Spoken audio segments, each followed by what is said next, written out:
চিত্রনায়িকা পপির ভয়ঙ্কর অজানা তথ্য। বাংলাদেশের জনপ্রিয় চিত্রনায়িকা সাদিকা পারভীন পপি 1997 সালে চলচ্চিত্রে অভিনয় শুরু করেন। তার প্রথম সিনেমা ছিল কুলি, যা পরিচালনা করেছিলেন মনোয়ার খোকন। এই সিনেমার মাধ্যমে তিনি চলচ্চিত্রে অভিষেক ঘটান এবং দ্রুত জনপ্রিয়তা অর্জন করেন। চিত্রনায়িকা সাদিকা পারভীন পপি অভিনীত জনপ্রিয় সিনেমা কুলি, বিদ্রোহ চারিদিকে, মেঘের কোলে রোদ, লাল বাদশা, কারাগার, সাহসী মানুষ চাই, গঙ্গা যাত্রা। পপি তার অভিনয় দক্ষতার জন্য জাতীয় চলচ্চিত্র পুরস্কারও অর্জন করেছেন এবং ঢালিউডের অন্যতম সফল নায়িকা হিসেবেও পরিচিত হয়েছেন। চিত্রনায়িকা সাদিকা পারভীন পপি বাংলাদেশের চলচ্চিত্রে অনেক জনপ্রিয় নায়কের সঙ্গে অভিনয় করেছেন এবং তাদের মধ্যে উল্লেখযোগ্য হল রিয়াজ, ফেরদৌস, শাকিল খান, মান্না, আমিন খান, শুভ, রুবেল ও অমিত হাসান এবং শাকিব খান। পপি ঢালিউডের অনেক সুপারহিট সিনেমায় অভিনয় করেছেন এবং বিভিন্ন নায়কের সঙ্গে তার জুটি দারুণ জনপ্রিয়তা পেয়েছে। দীর্ঘদিন আড়ালে থাকার পর সম্প্রতি জমি সংক্রান্ত বিষয়ে মা বোনের থানায় দায়ের করা জিডির পর প্রকাশ্যে আসেন একসময় ঢাকায় সিনেমার জনপ্রিয় চিত্রনায়িকা সাদিকা পারভীন পপি। প্রকাশ্যে এসেই পরিবারের বিরুদ্ধে একের পর এক অভিযোগ তুলেন তিনি। জানান, বিগত সময়ে পরিবারের সদস্যরা কিভাবে তাকে ব্যবহার করেছেন।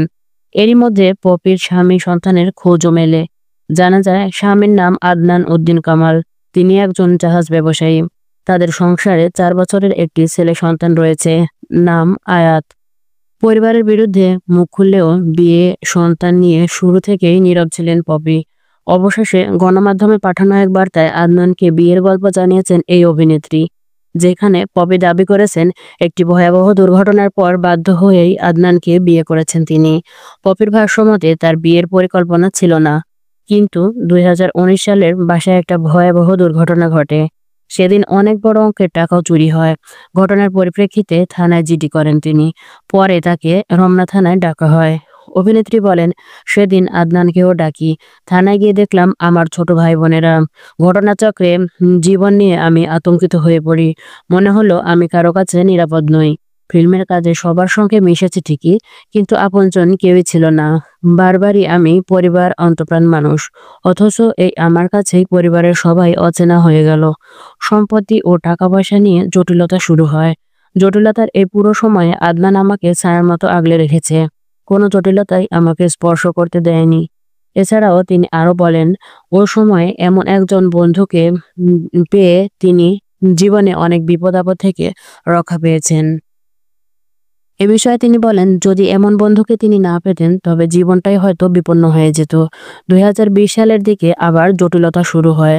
তখনও ভাবলাম আমাকে মা বোনেরা বাঁচতে দেবে না। বাসা থেকে বের হয়ে পড়ি। যোগাযোগ করি আদনানের সঙ্গে। এরপর আবার জায়গা জমির দলিল, ব্যাংকের কাগজপত্র ও প্রয়োজনীয় সব ডকুমেন্ট পুলিশের সহযোগিতায় উদ্ধার করি।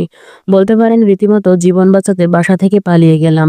তখন আমার সামনে দুটি পথ খোলা, হয় আত্মহত্যা করতে হতো, নয়তো ওদের হাতে খুন হয়ে যেতে হতো। স্বামী আদনানই তাকে মৃত্যুর হাত থেকে বাঁচিয়েছিলেন বলে জানিয়েছেন চিত্রনায়িকা পপি। অভিনেত্রী এও জানান যে এই পরিস্থিতিতে তিনি বিয়ে করতে বাধ্য হন। পপির ভাষ্যে 2020 সালের নভেম্বরে বাসায় কাজে ডেকে আদনানকে বিয়ে করেন তিনি। সে সময় আত্মীয় স্বজনও উপস্থিত ছিলেন, তবে বিয়েতে পপির মাকে তিনি ডাকেননি। হয়তো এ কথা কেউ বিশ্বাস করবে না, কিন্তু এটাই সত্য। কারণ পপির মা চাইতো না যে পপি বিয়ে করে সংসারী হয়। উল্লেখ্য, রানীকুঠির বাকি ইতিহাস, মেঘের কোলে রোদ, গঙ্গা যাত্রা সিনেমার মতো বেশ কিছু সিনেমায় অভিনয়ের জন্য তিনি নায়িকা থেকে অভিনেত্রীর খেতাবও লাভ করেছেন। এমনকি 3বার জাতীয় চলচ্চিত্র পুরস্কারও পেয়েছেন। পপি বলেন, বিয়ের খবরটা মোটেও গোপন করেননি তিনি। মা বাবা, ভাই বোন, পরিবার, আত্মীয় স্বজন, ফিল্মের বন্ধু বান্ধব ও শুভাকাঙ্ক্ষীরা সবাই বিয়ের খবর জানতো। ফিল্মের পপির ব্যাপারে সবার আগ্রহ থাকবে, এটাই স্বাভাবিক। কিন্তু আমারও তো একটা ব্যক্তিগত জীবন আছে। সে জীবনে কতটুকু কি আমি পাবলিকলি করব, সেটা শুধু একান্তই আমার বিষয়। এ খবর জানাতে আমার কোনো বাধ্যবাধকতা নেই। তাই আমার কাছে মনে হয়েছে আমার বিয়ের খবরটা পরিবার ও ফিল্মের মানুষের কাছে জানলেই চলবে। রিয়াজ, নিপুণ, ফেরদৌস সহ সিনেমার বন্ধুরাও এ খবর জানতো। পপি বলেন, আমাদের 7 বছরের পরিচয় এবং পরিচয়ের 3 বছর পর আমাদের বিয়ে হয়। তবে বিয়ে নিয়ে আমাদের কোনো পরিকল্পনাও ছিল না। সেই অর্থে প্রেমের বিষয়টা ছিল না। আদনানের সঙ্গে আমার মা-বাবা সহ পরিবারের সবারই চমৎকার সম্পর্ক ছিল। দুই পরিবারের যাওয়া আসা ছিল। আমরা সবাই মিলে ঘুরতেও গেছি। পারিবারিক বন্ধু আমার অসাধারণ একজন শুভাকাঙ্ক্ষী। আমার যেকোনো বিপদে সে ছায়ার মতো পাশে ছিল।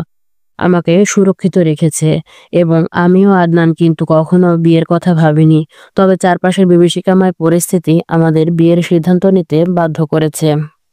এছাড়াও পপি বলেন, বিয়ের পর আমি আমার মতো সংসার গুছিয়ে নিয়েছি। আলাদা থাকি স্বামীর সঙ্গে ধানমন্ডিতে। আমার সংসার বাঁচানোর জন্য আমি সিদ্ধান্ত নিয়েছি। এরপর আমার স্বামী যেভাবে চেয়েছে সেভাবে জীবনটাকে গুছিয়ে নিয়েছি। কিন্তু অনেকবারই বলেছি বিয়ের পর আমি সিনেমা ছেড়ে দেব। এক্ষেত্রে আমার স্বামী না চাইলেও আমি সিনেমায় কাজ করব না। এছাড়াও পপি বলেন, আমি উধাও হইনি। আমার জীবনটা বাঁচাতে কিছুদিন আড়ালে ছিলাম। বিয়ের পর ধানমন্ডিতে থাকা শুরু করি। সামাজিকতা রক্ষার জন্য যা যা করার সবই করেছি। আমার আত্মীয় স্বজন আমার সঙ্গে যোগাযোগ করেছে। তাদের নিয়মিত আসা যাওয়া ছিল আমার বাসায়। আমার আব্বুও দীর্ঘদিন আমার সঙ্গে ছিলেন। তার চিকিৎসার জন্য হাসপাতালেও গিয়েছি। আমার ছোট ভাই দীপুও বেশ কিছুদিন আমার বাসায় ছিল। দীপুর আমার বাসায় থাকার ব্যাপারে আব্বু না করেছিলেন। পরে আব্বুর ভবিষ্যৎবাণী সত্যি হয়েছে। এছাড়াও অসম্পূর্ণ ছবির কাজ সম্পর্কে পপি বলেন, এমন হবার কারণে আমি পরিচালক এবং প্রযোজকদের কাছে আন্তরিকভাবে দুঃখ প্রকাশ করছি। ওই মুহূর্তে আমার কাছে জীবন বাঁচানোটাই খুবই জরুরি ছিল। আমি আমার কষ্টের কথা তখন কাউকেই বলতে পারছিলাম না। কাউকে বলার মতো পরিস্থিতিও ছিল না। আর মান-সম্মানের ভয়ে চুপ ছিলাম। তাই ওই মুহূর্তে বিয়ে করে বাঁচতে চেয়েছি। একটু নিঃশ্বাস নেওয়ার চেষ্টা করেছি মাত্র। পপি বলেন, আমার একটা প্রোডাকশন হাউস আছে। ক্যামেরার সামনে আসবো কিনা জানি না, তবে নির্মাণের সঙ্গে জড়িত হব। পপি বলেন, আমার স্বামী আমাকে একটা সুন্দর জীবন দিয়েছে, সমাজে মর্যাদা দিয়েছে, সব প্রতিকূলতা থেকে আমাকে আগলে রেখেছে। অথচ 28 বছর আমি যাদের জন্য করেছি পরিবারের তারাই আমার ক্ষতি করেছে। আর যে মানুষটার জন্য আমি কিছুই করিনি সেই আদনান আমার জীবন বাঁচানোর জন্য আমার হাত ধরেছে। সে যদি না চায় আমি কখনোই অভিনয় করব না। তবে এটা নিয়ে সে কখনো কিছুই বলেনি। এখন আমার চিন্তা সন্তানকে সুশিক্ষায় গড়ে তোলা। তবে আমার জীবনী নিয়ে সিনেমা বানাবোই বানাবো। সিনেমাটি আমি পরিচালনা না করলেও প্রযোজনা করব, এটা নিশ্চিত। পপির এই জীবন কাহিনী যেন সিনেমাকেও হার মানায়। এত সব ভয়াবহ তথ্য এক কঠিন জীবনের সন্ধান দেয়। তো ভিউয়ার্স, পপির জীবনে নিয়ে বানানো সিনেমা সম্পর্কে আপনি কি মতামত দিবেন তা কমেন্টে জানান এবং চ্যানেলটি এখনই সাবস্ক্রাইব করে পাশে থাকুন। আর পরবর্তীতে আপনি কি ধরনের ভিডিও পেতে চান সেটাও আপনি কমেন্টে জানাবেন। তবে আপনার কমেন্ট থেকে আমরা পরবর্তী ভিডিও বানাতে উদ্বুদ্ধ হব। এত সময় ভিডিওটি কন্টিনিউ করার জন্য সবাইকে অনেক ধন্যবাদ।